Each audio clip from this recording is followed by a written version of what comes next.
ने दे दै छियै तब कथा देबै ना।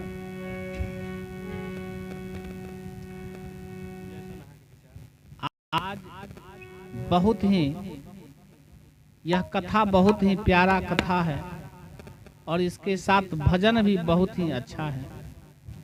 हमारे बीच संगत कर रहे हैं तबला पर संतोष भाई जी और हारमोनियम पर संगत कर रहे हैं हमारे प्रेम भाई। कर्म मनुष्य कैसा गलत करता है और गलत करने के बाद भी कहता है कि हमने कुछ नहीं किया। पहले भजन के भाव समझे, उसके बाद कथा की ओर ले चलेंगे। कर्म है बुरे बुरे और तुम स्वर्ग जाने की बात करते हो। बोए पेड़ बबूर के और तुम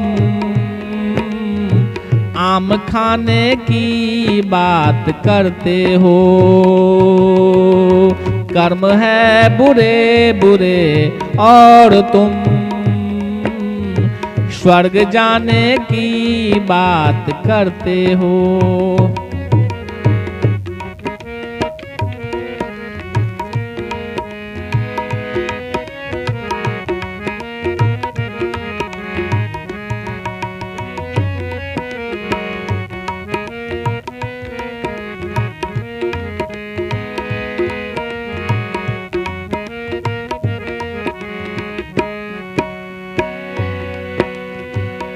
जलाया घर किसी का जो जलेगा घर तुम्हारा भी।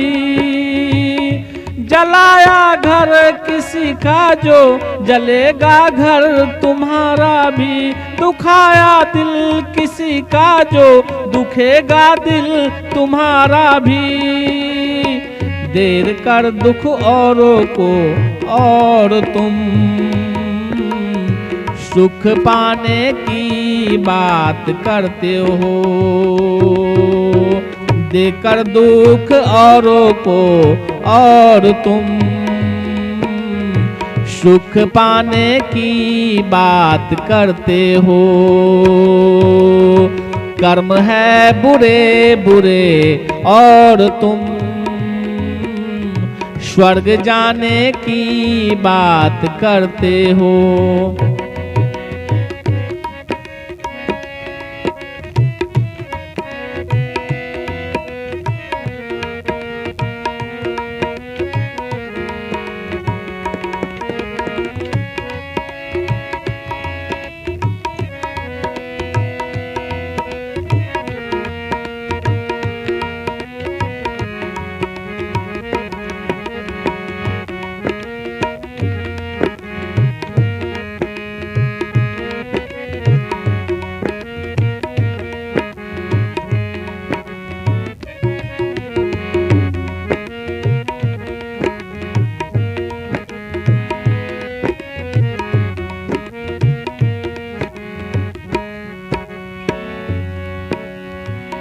जो औरों के लिए सोचे बुरा खुद का नहीं होगा। जो औरों के लिए सोचे बुरा खुद का नहीं होगा। जो औरों को गिरा देगा वो खुद गिरा ही होगा। मन में छल भरा भरा और तुम दर्श पाने की बात करते हो। मन में छल भरा भरा और तुम दर्श पाने की बात करते हो। बोए पेड़ बबूल के और तुम आम खाने की बात करते हो।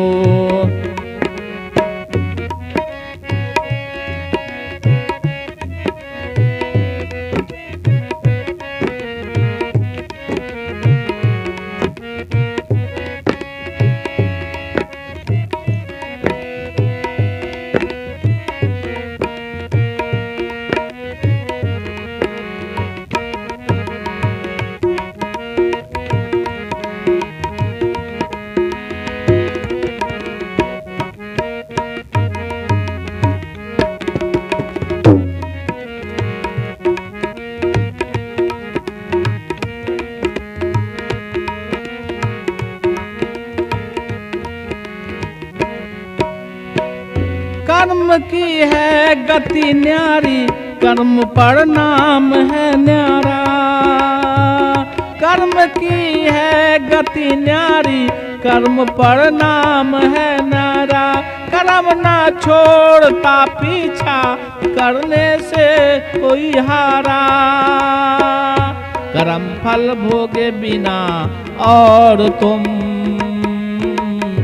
स्वर्ग जाने की बात करते हो।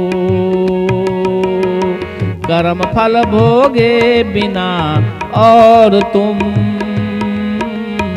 स्वर्ग जाने की बात करते हो।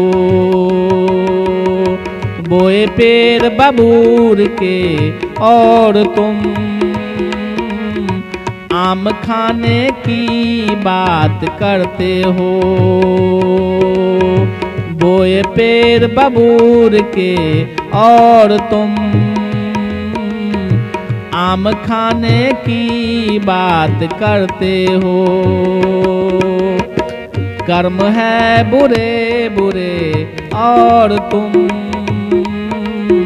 स्वर्ग जाने की बात करते हो। कर्म है बुरे बुरे और तुम स्वर्ग जाने की बात करते हो। बंधुओं, कर्म मनुष्य को छोड़ता नहीं है। जैसा कर्म करता है जीवन में उसको भोगना ही पड़ता है। कथा के माध्यम से समझे, किसान का 2 लड़का था, जिसमें छोटा लड़का जो था भगवान शिव का अनन्य भक्त था। वह पूजा पाठ करता था, लेकिन एक दिन वह बीमार पड़ गया और बीमार पड़ने के बाद उसका बड़ा भाई जो था दरभंगा, पटना सभी जगह ले जाता था डॉक्टर के पास। डॉक्टर साहब ने जांच करने के बाद बताया कि इसको बहुत बड़ा बीमारी हो गया है। कम से कम इसमें 30 से 40 लाख 50 लाख रुपया लगने के बाद ही यह ठीक हो सकता है। अब उसका बड़ा भाई जो था अपने भाई को वापस अपने घर जब लाया और पत्नी से बातचीत करता है कि इस हमारे छोटे भाई में बहुत पैसा खर्च होगा, क्या किया जाए, जमीन बेचना पड़ेगा। तब उसकी पत्नी समझाती है कि आप मूर्ख हैं, अरे डॉक्टर से परामर्श लेकर के ऐसा सुई दिवा दीजिए कि इसका जो है कुछ दिन के बाद देहांत हो जाए, मर जाए, सारा संपत्ति हमारा हो जाएगा। उसका बड़ा भाई यह बात उसकी पत्नी के परामर्श को समझा, फिर अपने छोटे भाई को ले जाकर के डॉक्टर के पास जाता है और डॉक्टर से बतियाता है कि डॉक्टर साहब ये 50 लाख रुपया हम कहाँ से लाएं, इसलिए कुछ ऐसा सुई आप दे दें जिससे इसका धीरे धीरे प्राण जो है मृत्यु की ओर चले जाए, वह मर जाए। डॉक्टर साहब बोले, लालची थे डॉक्टर साहब, बोले ठीक है इसके लिए पैसा लगेगा। डॉक्टर साहब को 20 लाख रुपया डॉक्टर साहब बोले कि 20 लाख रुपया तुमको देना पड़ेगा, तब हम ऐसा काम कर सकते हैं। तो बोले 20 लाख हम कहाँ से लाए, आपको हम 20,000 रुपया देते हैं और आप ऐसा इंजेक्शन दे दें जिससे इसका मृत्यु हो जाए। 20,000 रुपया देने के बाद उसका भाई, छोटे भाई का देहांत हो जाता है, मर जाता है।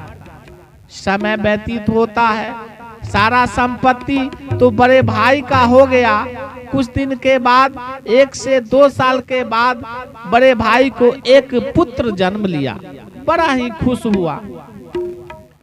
खुश होने के बाद पार्टी सार्टी किया। कुछ दिन के बाद वह लड़का जब बड़ा हुआ तो बड़ा होने के बाद उसका शादी बड़ा ही धूमधाम से किया, क्योंकि एकलौता वारिस था। और कुछ दिन के बाद इसका लड़का भी बीमार पड़ गया। जो बीमारी छोटे भाई का था वही बीमारी इसको भी हो गया।